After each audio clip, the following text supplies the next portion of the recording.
You know, you and I couldn't have won Oscars for portraying two more different people. That's so true. One of us playing a brash and controversial leader, known for loving whiskey and always being enshrouded in that trademarked cloud of smoke. Yes, and then, of course, you played Churchill. Yeah. And here are the nominees for performance by an actor in a leading role. Christian Bale, Vice. Bradley Cooper, A Star is Born. Willem Dafoe, At Eternity's Gate. Rami Malek, Bohemian Rhapsody. Viggo Mortensen, Green Book.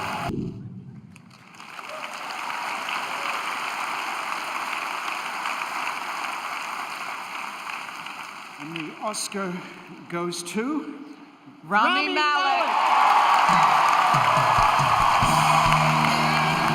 This is the first Oscar and nomination for Rami Malek.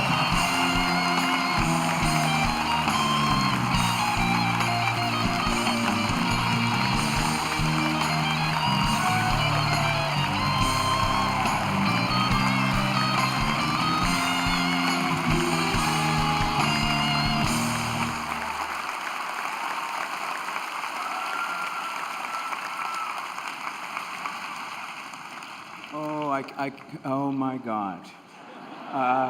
My mom is in here somewhere. I love you. I love you, lady. My family, thank you for all of this. My dad didn't get to see me do any of this. He's not, but I think he's looking down on me right now. So this is a monumental moment. One, I'm so appreciative to all of you, to everyone who has had a hand in getting me here, to the Academy, to people who took a chance on me every step of the way, Graham King, Dennis O'Sullivan, everyone at Fox and New Regency, thank you guys so much. I may not have been the obvious choice, but I guess it worked out. Thank you, Queen. Thank you guys for allowing me to be the tiniest part of your phenomenal, extraordinary legacy. I am forever in your debt. My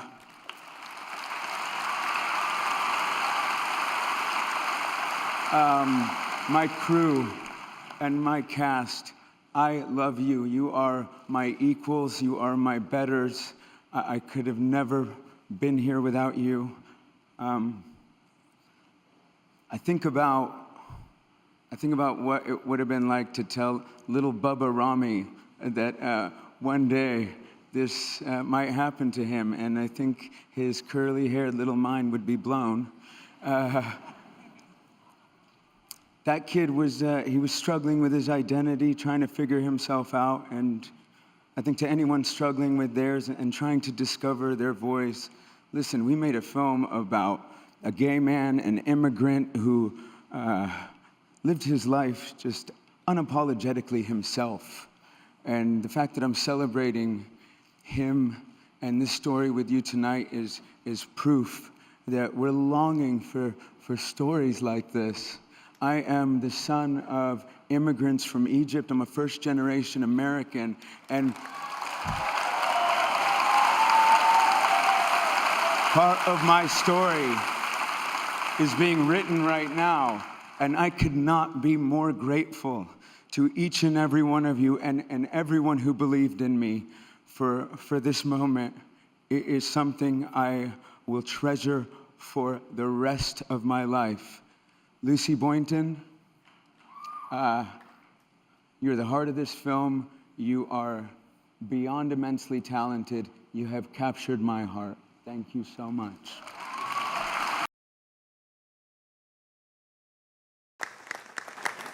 Thank you, Mr. Secretary General, UNICEF Executive Director, and all the excellencies and distinguished guests from across the world. My name is Kim Namjoon, also known as RM, the leader of the group BTS. It is an incredible honor to be invited to an occasion with such significance for today's young generation. Last November, BTS launched the Love Myself campaign with UNICEF, building on our belief that true love first begins with loving myself. We've been partnering with UNICEF's End Violence program to protect children and young people all over the world from violence. And our fans have become a major part of this campaign with their action and with their enthusiasm. We truly have the best fans in the world. And I'd like to begin by talking about myself. I was born in Ilsan, a city near Seoul, South Korea. It is a really beautiful place with a lake, hills, and even an annual flower festival. I spent a very happy childhood there, and I was just an ordinary boy. I used to look up at the night sky and wonder, and I used to dream the dreams of a boy. I used to imagine that I was a superhero who could save the world. And in an intro to one of our early albums, there's a line that says, "My heart stopped when I was maybe 9 or 10. Looking back, I think that's when I began to worry about what other people thought of me and starting seeing myself through their eyes. I stopped looking up at the night skies, the stars. I stopped daydreaming. Instead, I just tried to jam myself into the malls that other people made. Soon, I began to shut out my own voice and started to listen to the voices of others. No one called out my name, and neither did I. My heart stopped and my eyes closed shut. So, like this, we all lost our names. We became like ghosts. But I had one sanctuary, and that was music. There was a small voice inside of me that said, "Wake up, man, and listen to yourself." But it took me quite a long time to hear music calling my real name. Even after making the decision to join BTS, there were a lot of hurdles. Some people might not believe, but most people thought we were hopeless. And sometimes I just wanted to quit. But I think I was very lucky that I didn't give it all up. And I'm sure that I and we will keep stumbling and falling like this. BTS has become artists performing in those huge stadiums and selling millions of albums right now, but I am still an ordinary 24-year-old guy. If there's anything that I've achieved, it was only possible that I have my other BTS members right by my side, and because of the love and the support that our ARMY fans all over the world made for us. And maybe I made a mistake yesterday, but yesterday's me is still me. Today, I am who I am with all of my faults and my mistakes. Tomorrow, I might be a tiny bit wiser, and that'd be me too. These faults and mistakes are what I am, making up the brightest stars in the constellation of my life. I have come to love myself for who I am, for who I was, and for who I hope to become. I like to say the one last thing. After releasing our Love Yourself albums and launching the Love Myself campaign, we started to hear remarkable stories from our fans all over the world, how our message helped them overcome their hardships in life and start loving themselves. Those stories constantly remind us of our responsibility. So, let's take all one more step. We have learned to love ourselves. So now I urge you to speak yourself. I like to ask all of you, what is your name? What excites you and makes your heart beat. Tell me your story. I want to hear your voice. I want to hear your conviction. No matter who you are, where you're from, your skin color, your gender identity, just speak yourself. Find your name and find your voice by speaking yourself. I'm Kim Namjoon and also RM of BTS. I'm an idol and I'm an artist from a small town in Korea. Like most people, I've made many and plenty mistakes in my life. I have many faults and I have many more fears, but I'm gonna embrace myself as hard as I can.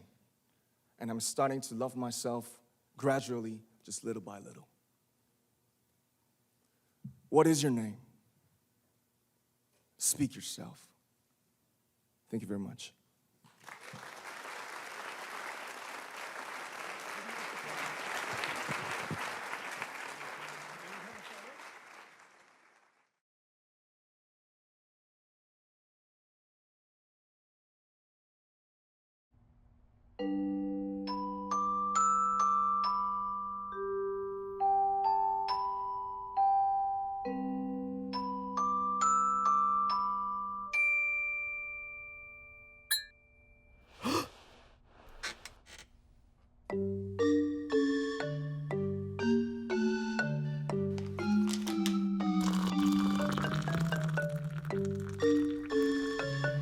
If you're having tea with a giant Hello Kitty doll, then you're almost certainly in Japan.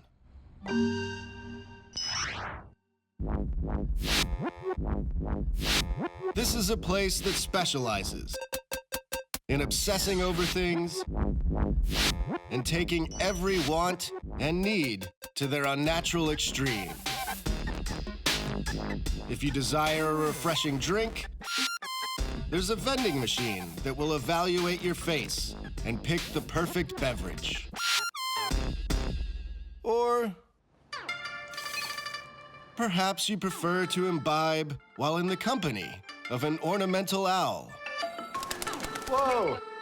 Oh, Or to down a latte with a three-dimensional robot as garnish. that's a good robot. The Japanese, of course, also fetishize technology like no other culture. Japan's once glorious tech shine may have dulled with the decline of Sony and other empires. But without question, there's a new tech movement on the rise. I'm traveling from Tokyo to Osaka and Kyoto to meet the Japanese inventors bringing this new culture to life. Away we go.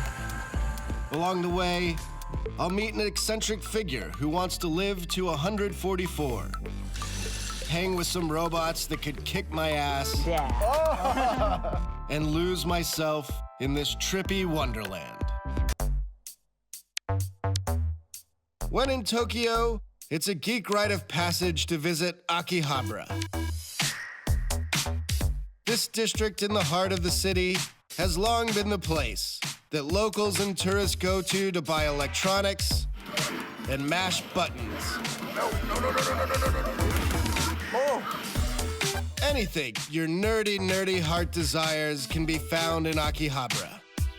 Be it esoteric robot parts, a cafe staffed entirely by maids, or a real-life version of Pokemon Go, only way more frustrating.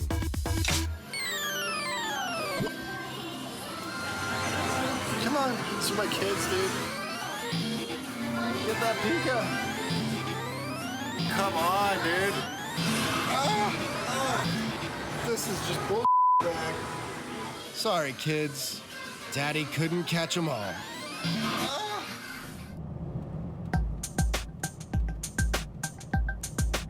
Not far away, in the suburb of Setagaya, there's another temple to Japan's inventive ways. It's the home/laboratory of Dr. Nakamatsu. You know you're famous when you've got your own street, avenue, and square right outside of your house. Dr. Nakamatsu has achieved celeb status through his numerous inventions. Walking into his house is like stepping into a QVC graveyard of forgotten and obscure gadgets. Some of his inventions are legit. Many years ago, he patented the floppy disk and a popular suction device used throughout homes in Japan. Dr. Nakamatsu, thank you for having us here. Oh, welcome. Welcome to Japan and welcome to Dr. Nakamatsu's house. I was reading that you invented the floppy disk, the CD, the fax machine, That's the it. drone. Why do you think you don't get credit for all of these inventions? Yeah, because I'm always looking new things. I'm working Saturday, Sunday, holiday. Yeah. I have no holiday. In addition to being a pro at dodging questions, the good doctor's biggest claim to fame is having more patents than anyone else. Thomas Edison made 1093, and he died at 84. I'm now 88. My number is 3,500. This is still increasing because I'm still living. Yep. No, it's incredible. But not all of Dr. Nakamatsu's inventions are Edison-esque. This is a weapon inside, and when you have some bad coming, like this. This is Dr. Nakamatsu's pattern. This pattern changed pattern technologies. This pattern can control ball direction and distance.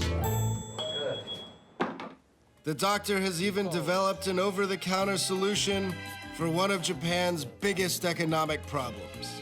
In Japan, the population is decreasing and decreasing. This is Labjet. Bad foreplay makes miserable sex. And this Labjet, no need of foreplay, just a spray. Away from Dr. Nakamatsu and his amazing love juice, Japan's creative thinking has stalled in recent years.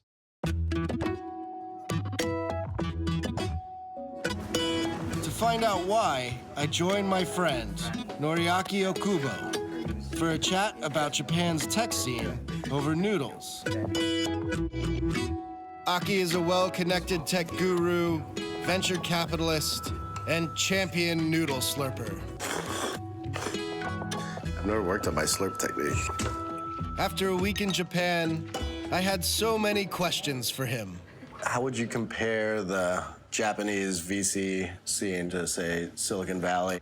Traditional VCs are really bad because they don't want to take risks. There's a lot of new VCs that are doing pretty well. New internet companies, and they can take risk, but not the traditional salaryman type VCs. Yeah.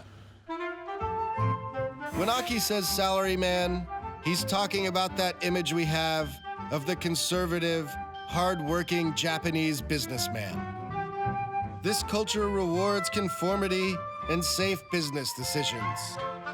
According to Aki, it's a key factor in the fall of Japan's tech dominance in favor of the disruptive mentality of Silicon Valley. The decisions that come up from that kind of process is always going to be, let's just do something that's okay and nothing cool. Yeah. What's that company that does the robotic vacuum cleaners? Oh, Roomba or... Roomba, yeah. So Panasonic or Sony could have made that easily. But then in their meetings, somebody would say, okay, so what if this falls from the stairway and there's a baby and it hits the baby and kills it? Let's not do this, it's too risky. Is there a big call to change that way of thinking? I mean, I think there is, but it's just still the minority. Corporate giants do amazing research, but they've struggled to keep pace with places like Silicon Valley and China when it comes to making products that actually reach consumers. Japan remains trapped between two worlds, the old and the new. It's a country that has turned the future into a religion, but that must still deal with an aging population and rigid customs. The way forward for Japan, its chance to really make a mark, will almost certainly come from its robots. Emu, for one, is already getting ready to be a guide and chauffeur at the 2020 Olympics. For now, I say goodnight to Japan. May all our dreams be filled with Hello Kitty.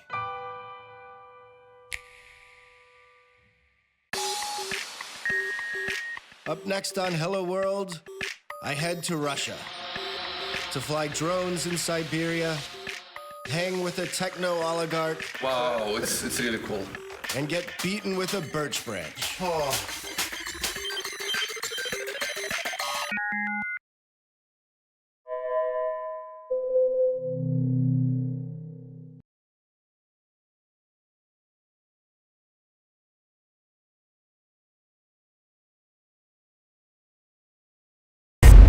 The paradigm has shifted. The world is accelerating. The science fiction of yesterday is rapidly becoming the science fiction of right now. How do we withstand the tectonic shifts in the world around us? How does a society thrive when the world economy is undergoing constant disruption? How do we continue to learn when information is moving at the speed of light? There are places that are ahead of the curve, cities building the tools for tomorrow. We want to create innovations that have a real-world impact.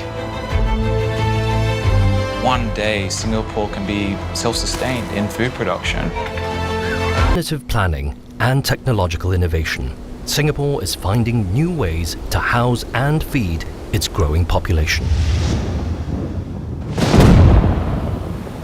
But perhaps one of the biggest challenges facing any global city will be ensuring a constant, safe supply of that most precious of resources, water.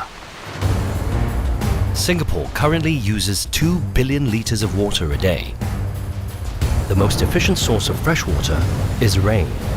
And to capitalize on this resource, the nation is crisscrossed with an extensive network of rivers and canals that channel every last precious drop of rain into 17 storage reservoirs.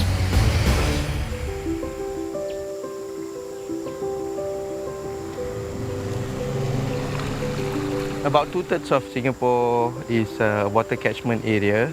That's about 400 plus square kilometers.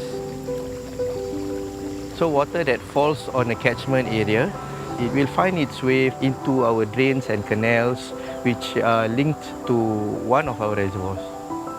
Singapore's catchment system is extensive and efficient.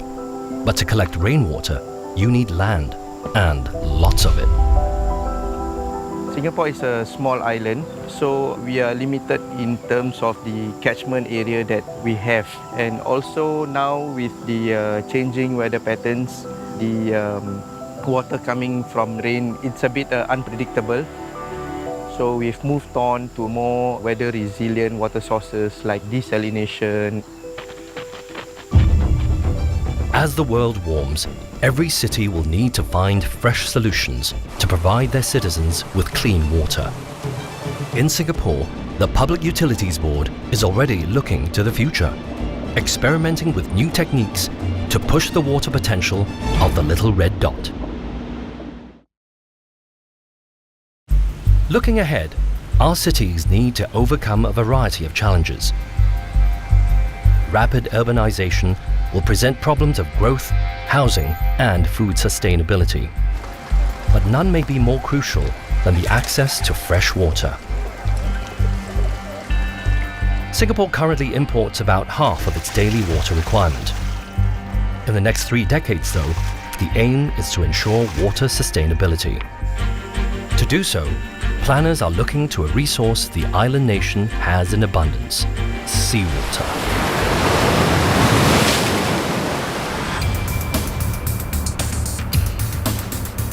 I always call this a new toy. Really, it's kind of a toy for us, but seriously, it's a plant that's designed with robustness, reliability.